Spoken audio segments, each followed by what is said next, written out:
बिस्मिल्लाहिर्रहमानिर्रहीम। आप सबको अस्सलाम वालेकुम। आज जिस फ्रेग्रेंस के बारे में हम बात करेंगे, इसके ब्रांड का नाम है थैरी म्यूगलर। पहले इसका नाम थैरी म्यूगलर हुआ करता था, अब इसका नाम सिर्फ म्यूगलर रह गया है। और इस स्पेसिफिक फ्रेग्रेंस का नाम है ए मैन ओ दे टॉयलेट कंसंट्रेशन। ए मैन ओ दे टॉयलेट कंसंट्रेशन। मैं पहले आप लोगों को इसकी बॉटल दिखाता हूँ, फिर मजीद इसके बारे में हम बात करते हैं। ये इसकी बॉटल है। इस ब्रांड की सब बॉटल्स का डिजाइन सेम होता है। डिजाइन कलर डिफरेंस हो सकता है। ये जो ऊपर आपको ब्लैक मैट नजर आ रहा है, ये या तो ब्राउन कलर का होता है या ब्लैक ही होता है, या एक केस के अंदर ये नियॉन ग्रीन टाइप होता है। और फिर कईयों का ये जो अब जिस तरह अंदर इसके स्टार बना हुआ है, अब ये आपको ग्रीन सा नजर आ रहा होगा। यस, ग्रीन सा। तो किसी में ये गोल्डन कलर का होता है, किसी में येलो होता है, किसी में ऑरेंज होता है। तो बहरहाल बॉटल सबकी तकरीबन ऐसी ही होती हैं। ठीक है, ये बॉटल की एक डिफरेंट सी शेप है। फ्रंट पे ये है और ये ग्लास है। और ये इसका डिटैच नहीं होता, इसके साथ अटैच रहता है। और ये जो इसकी आप एक लाइन देख रहे हैं, इस लाइन से इधर उधर ये इसका प्रेसिंग बटन है और यहां से उसका जूस निकलता है। एक चीज जो मुझे इस डिजाइन के अंदर थोड़ी सी प्रॉब्लमेटिक लगती है कि इसका जूस जो है ना, वो बहुत अजीब तरीके से निकलता है, कभी नहीं निकलता। फिर आपको एक की जगह 3 से 4 स्प्रेज करने पड़ते हैं। बहरहाल उसामा शेख मेरा भाई है, बड़ा प्यारा, उसने ये फ्रेग्रेंस मुझे दी और उसने मुझे कहा, दिल भाई ये फ्रेग्रेंस मुझे बहुत ज्यादा पसंद है। I don't know why. इस ब्रांड की बाकी फ्रेग्रेंसेस की तरह, जिस तरह प्योर टोंका हो गया, प्योर हवान हो गया, इनकी बॉटल्स अभी डिसकंटिन्यूड हो गए हैं, तो इनकी बॉटल्स हैं वो मिलती नहीं है। मिलती हैं तो लोग 250-250, 300-300 डॉलर्स की वो सेल करते हैं। तो वो कहता है कि आई डोंट नो व्हाई इसको इतनी जो है ना पजीराई क्यों नहीं मिली इंटरनेट के ऊपर, या लोग इसको इतना ज्यादा इसको डिस्कस क्यों नहीं करते। आई सेड ओके, छोड़ दो मेरे पास, मैं इसको इंशाल्लाह चेक करूंगा। वो अल्लाह उसको खुश रखे, उसामा जब भी लाहौर से आता है ढेर परफ्यूम जो है ना मेरे लिए उठा लाता है। दिल भाई ये चेक किया, ये चेक किया। फिर हम बैठ के थोड़ा डिस्कस कर लेते हैं, चेक कर लेते हैं फ्रेग्रेंसेस को। बड़ा अच्छा एक ताल्लुक बन गया उसके साथ, भाइयों वाला। खैर, तो ये फ्रेग्रेंस उसामा शेख ने मुझे दी। नई लॉन्च नहीं है ये 1996 की लॉन्च है। ठीक है, 1996 की लॉन्च है। कितने साल हो गए? 20, 3, 4, 27, 28 साल पुरानी ये फ्रेग्रेंस है।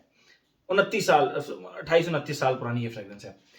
अब जब इस तरह की फ्रेग्रेंस कोई भी, मैं अपनी बात कर रहा हूं, कोई भी ऐसी फ्रेग्रेंस जो कि मुझे जो लॉन्च पुरानी हो, वो मेरे हाथ लगे, तो मैं उसको यूज करने में एक्साइटेड थोड़ा सा ज्यादा होता हूं। एक तो होती है ना न्यू लॉन्च, बिल्कुल ब्रांड न्यू लॉन्च हुई, वो तो चले एक इंसान को होता ही है, क्यूरियोसिटी होती है कि इसको यूज करूं मैं। लेकिन जो पुरानी लॉन्चेस हैं और मैंने अभी तक इस्तेमाल नहीं की, तो वो फ्रेग्रेंसेस जब मेरे हाथ लगती हैं तो मुझे ज्यादा उसके अंदर क्यूरियोसिटी होती है। क्यों? क्योंकि ये 2005 से पहले पहले की आप जब फ्रेग्रेंसेस का काम देखेंगे ना, तो उसमें आपको एक आर्ट नजर आएगा, एक थीम नजर आएगा, डिजाइनर के अंदर भी और इवन नीश के अंदर भी। अब नीश बहुत डिफरेंट कैटेगरीज की नीश हैं। फिर हर किसी की स्टोरी थीम डिफरेंट है। बहरहाल इसके ऊपर बात करते हैं। तो ये जब मुझे ओसामा शेख ने दी, तो आई वॉज वेरी एक्साइटेड कि मैं इसको यूज करूं और जल्द अज जल्द जो है ना वो इसका कंक्लूजन निकालूं।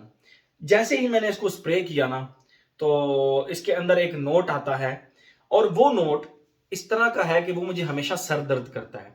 ठीक है, वो है जी कोरिएंडर सीड्स का नोट। कोरिएंडर सीड्स का नोट जब भी परफ्यूमरी के अंदर, किसी भी परफ्यूम के अंदर आता है, आई डोंट नो व्हाई, ये मेरे सर में दर्द करता है ये नोट। ठीक है, वेरी क्लियर।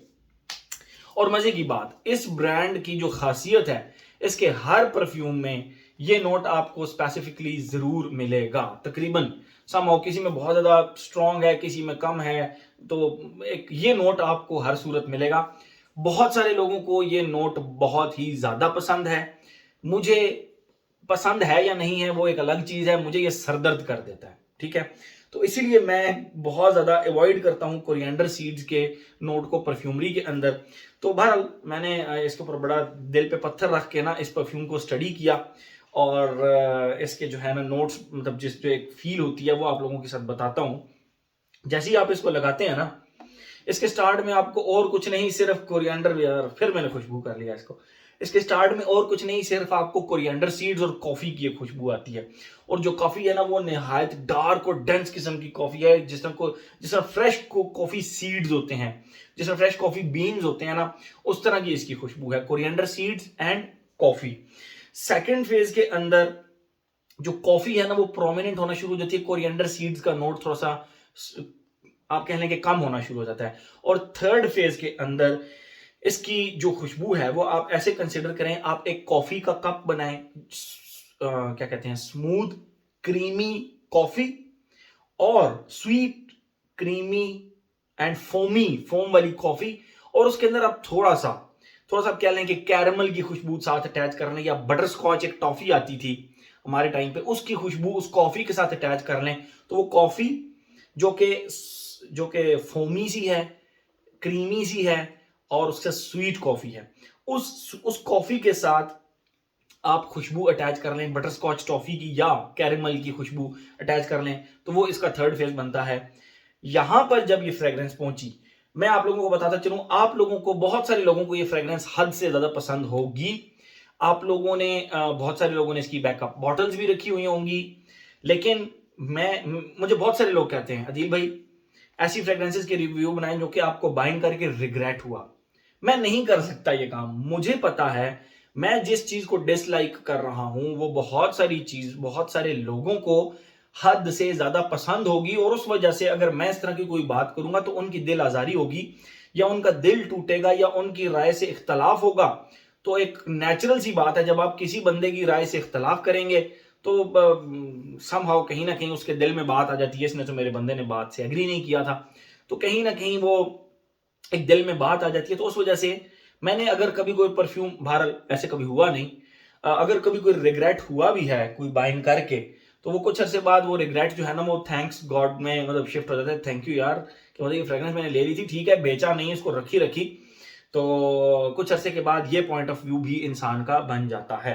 खैर, इस फ्रेग्रेंस में स्टार्ट का फेज मुझे बिल्कुल पसंद नहीं आया, आप लोगों को बहुत ज्यादा पसंद होगा, ठीक है, मुझे नहीं पसंद आया। हम लोगों को एक दूसरे की पॉइंट ऑफ व्यू के साथ एग्री करना चाहिए, एक दूसरे की रिस्पेक्ट करनी चाहिए इस point of view. Second phase में भी क्योंकि कोरिएंडर की खुशबू आ रही थी, तो मुझे इसका सेकंड फेज भी को बहुत ज्यादा पसंद नहीं आया। थर्ड फेज में जब ये पहुंची, जहां पे क्रीमी स्वीट फोमी कॉफी के साथ कैरेमल या बटरस्कॉच टॉफी की खुशबू आई, तो वहां पर मुझे लगा कि वाकई ही इस फ्रेग्रेंस को एक रिकग्निशन फ्रेग्रेंस कम्युनिटी के अंदर मिलनी चाहिए, लोगों को इसके बारे में मालूम होना चाहिए और लोग इसको इस्तेमाल करें। दो कि ये उद तौलत कंसंट्रेशन है, लेकिन इसका जो करेक्टरिस्टिक है इस परफ्यूम का, वो बहुत ज्यादा स्ट्रॉन्ग है। मतलब मैं समझता हूं कि अगर ये उद परफा होती, खुदा ना खास्ता, तो फिर तो ये 4-4 5-5 दिन कपड़ों से उतरती ना, अभी उद तौलत होके इसकी इतनी वो हालात है। लॉन्जिविटी प्रोजेक्शन में बात करते हैं, ये होगी इसकी टोटल खुशबू। अब हम आते हैं अपने पैटर्न की तरफ। Age, gender, longevity projection, weather, occasion. Age की बात करें, हर एज का बंदा लगा सकता है, द ओनली कंडीशन इज आपको coriander based and coffee based fragrance का पसंद आना जरूरी है। जेंडर की बात करें, मैस्कुलिन फ्रेग्रेंस है, क्योंकि कोरिएंडर सीड्स हैं तो एक स्पाइसी पंजेंट और बोल्ड किस्म का नोट होता है मेरे कागजों के मुताबिक, तो ये एक मैस्कुलिन फ्रेग्रेंस है, ठीक है।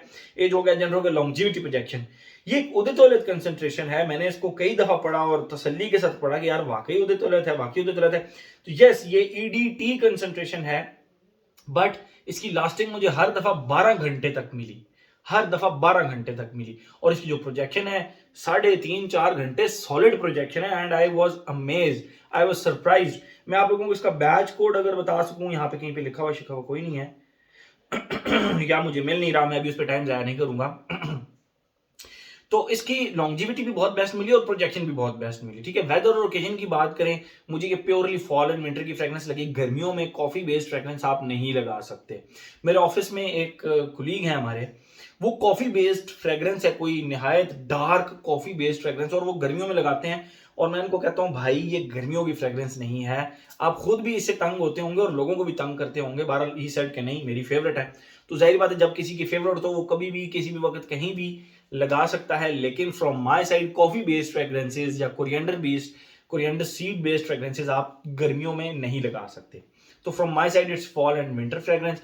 और अगर हम बात करें ओकेजन की, भाई कोई टेंशन नहीं है, आप इसको हर जगह लगाएं। कंडीशन मैंने आपको बता दी कि कॉफी और कोरिएंडर सीड्स की फ्रेग्रेंस आपको पसंद आना जरूरी है। आप इसको कभी भी किसी वक्त कहीं भी लगा सकते हैं सिवाय जिम के, कोरिएंडर सीड्स की वजह से आप इसको वहां पे अवॉइड कर सकते हैं। उसके अलावा आप स्पोर्ट्स एक्टिविटी के अलावा आप इसको हर जगह पे इस्तेमाल कर सकते हैं। हर एस्पेक्ट इसका हमने कवर कर लिया। मैंने अपना पॉइंट ऑफ व्यू आप लोगों के साथ शेयर कर लिया। आप लोगों का क्या पॉइंट ऑफ व्यू है इस फ्रेग्रेंस को लेके मैं जानना जरूर चाहूंगा, क्योंकि ये बहुत सारे लोगों की ना मोस्ट फेवरेट फ्रेग्रेंसेस में से एक होगी। बट मुझे कोरिएंडर सीड्स की वजह से थोड़ा सा इसमें ज्यादा मजा नहीं आया। थर्ड फेज इसका नो डाउट एक मास्टरपीस था, बस इससे ज्यादा मैं कुछ नहीं कह सकता। ठीक है, हर एस्पेक्ट इसका हमने कवर कर लिया। तो ये था जी हमारा थैरी म्यूगलर का a man Uday toilet concentration. Thank you so much.